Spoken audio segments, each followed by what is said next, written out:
Oh, hey, didn't see you there. I'm T.J. Piccolo. I'm the Associate Director of Youth here at Westminster Presbyterian Church. I've been here since May 2015, and I work with the youth ministry, Koinonia Youth Ministry, which is offered to 7th through 12th graders.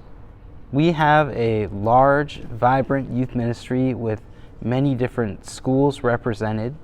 We offer Sunday school, confirmation, youth group, small groups, youth council. A lot of our youth sing in the youth choir as well.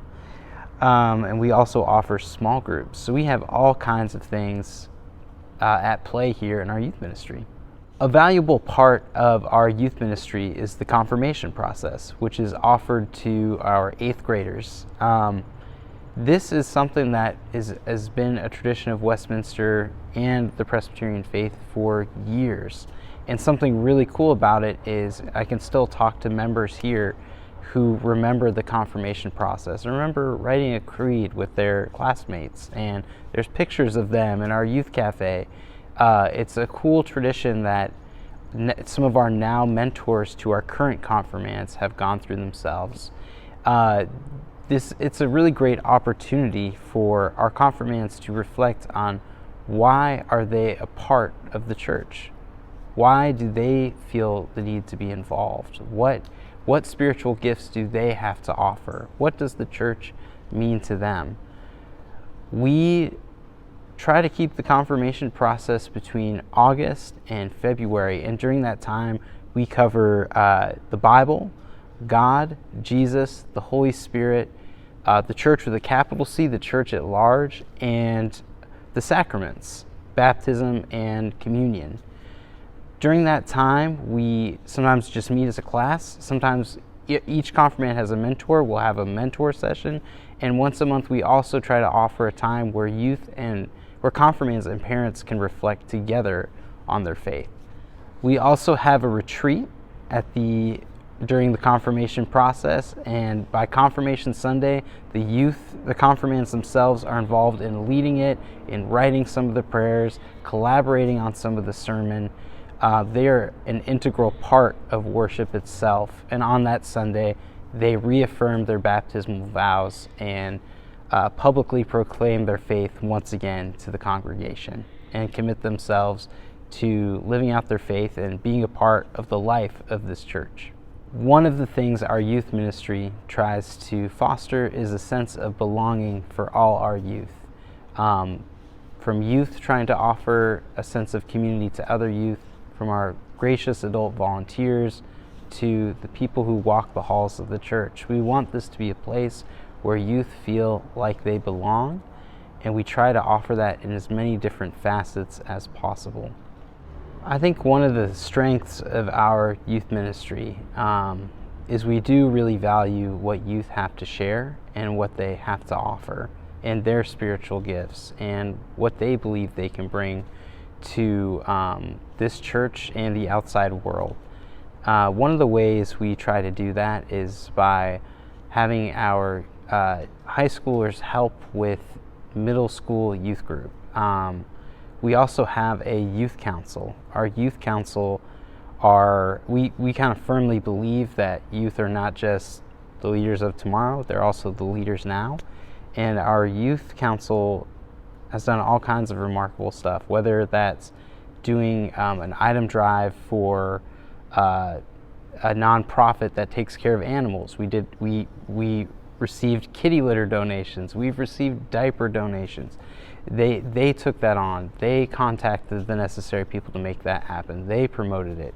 We have something called a benevolence project where our youth council researches nonprofits and ministries that are important to them, and they present it to the youth council, and we have a budget for them that they can disperse to whatever nonprofits they agree to, so they can support them and their mission. Our youth participate in our fundraisers like the waffle breakfast, like our church-wide jamboree where all these people come and play basketball at our church. It's one of our Westminster's largest events of the year. Our youth council is also involved in providing input for our summer trips. Speaking of which, we often try to provide, every year we go to Montreat Youth Conference in Montreat, North Carolina, where our youth are joined with all other Presbyterians from across the country, particularly the Southeast. We go there the same week so we can see some of those same churches every year and build some of those friendships even outside of Westminster. They get a chance to connect with these other youth and also really build a tighter bond with the youth, with their own friends in the congregation, and making new friends with other youth in the congregation. We believe that Montreat is a thin space where kind of that barrier between us and God is very thin. We feel a strong connection to God at Montreat. We also offer other summer opportunities and trips. We have a middle school service learning opportunity in the summer and a senior high service learning opportunity in the summer. Senior high recently just went to Ghost Ranch, New Mexico, actually, which is a Presbyterian camp and conference center in Abiquiu, New Mexico. One year when we were at Montreat, I'll never forget it, there were some youth who had mentioned that the youth ministry was a place where they felt like they could fully be themselves. It wasn't a place where they had to put up a front. They could just come as they were. They could be vulnerable here. And that is what I aspire for the youth ministry here to be. Even with all the schools that are represented, with all the things the youth are up against during these times, my hope is that this can and will continue to be a place where youth feel ultimately like they can be themselves, and that the people who they are loved by God. Hey, I am Margie Quinn. I am the Minister of Youth and Young Adults here at Westminster. I have been here since October of 2019, and I am actually not Presbyterian. I was raised at Woodmont Christian Church in Nashville and ordained in the Christian Church Disciples of Christ. The way I landed here, I moved home after seminary and felt pretty burnt out from grad school and thought that I wanted to wait before doing ministries. So I applied to Starbucks and Trader Joe's, and nobody called me back.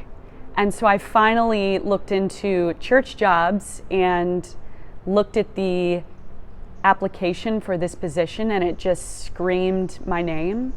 And I called Heidi Hudnut-Boimler and talked to her for a while outside of Martin's Barbecue. I remember this phone call, and I just felt the Holy Spirit kind of moving, and I felt things click into place. And when I told my family about the position, my dad said, "Well, that's where your grandparents were married, and that's where your grandpa got confirmed." And I did not know that. So that felt very providential.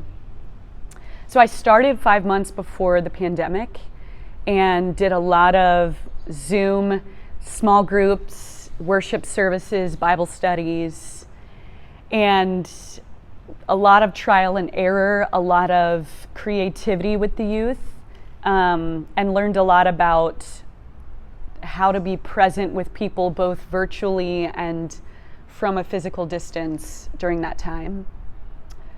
One amazing thing that came out of the pandemic, and this is a hope that I have for the youth program, is we began doing things outside. We did something called walk, bike, and worship on Sunday mornings. And we would meet at a park, and you could either walk or you could bike with me, and then we would have a devotional and eat bagels. I really miss that. And I know that several youth miss it, because in my experience, young people talk about finding God through being outside, whether that's at Montreat, whether that's on a bike ride, whether that's on an outdoor adventure trip through school or a summer program. To me, the the structure of things like Sunday school, the structure of things like Bible studies, they're very rich, but I think youth need to be in the play. I think they need to experience awe and wonder and something larger than themselves. And I think that often that happens outside. So that's a hope I have for the youth at Westminster. Since my time here, I think our youth program has shifted and evolved, and we've seen youth prefer small group settings. We have youth who come every Friday morning at 6:30 a.m. to meet with me and eat breakfast, who don't always come to Sunday school. And I think for them, the intimacy and the feeling of being known in a smaller setting is more enticing to them. We've also changed the structure of confirmation since I've been here, and that is completely due to the vision of T.J. Piccolo. And I've loved what we've done there, and we've seen a lot of great growth and attendance in the ways that we've changed the confirmation process. I would say a tension in our youth program is that we have 14 schools represented, and the schools really vary in diversity and socioeconomic backgrounds, and we do our best to serve that wide spectrum of youth, but they're very different from each other. And my hope is that we would continue to find ways to bring all of those youth together across the spectrum of schools to build stronger relationships with each other.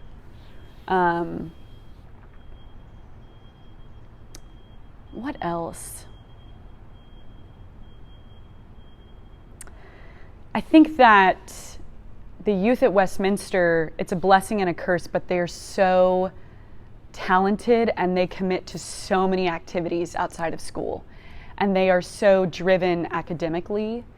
And I sense the ways that that stress piles on them. And I want church to be more and more of a respite for them, where they don't feel like they have to perform or know the answers or show up and be on, but that they can come to a place where they can unplug, they can decompress, they can say yes to service trips and summer camp, knowing that their identity and worth is in so much more than school and performance. I think for me, I have a progressive theology and sort of feel like in my time here, I've often heard I can sort of afflict the comforted, and I'm a little more radical in my approach. And I feel like Westminster has really welcomed that and affirmed that. And I've heard that people are hungry for more of that. And as I transition out of this role, I am excited to see the ways in which different staff, different youth, different young adults, different voices bring that energy and that spirit and that fire to Presbyterian church, which I think is used to a more sort of reverent, traditional liturgy and way of being. I'm really, really thankful for my time here. And this was my first ministerial gig, full-time, out of seminary. And something that really strikes me about this church is how people wrap their arms around members who have experienced deep loss or crisis. I had a family member pass away since I've been here, and I've been blown away by the love and care and support that members have shown me. And I've seen that time and time again and been so struck by the intentionality and the meal trains and the cards and the flowers and the ways that so many members are doing the quiet work of loving people well. I think that's a huge strength of this church.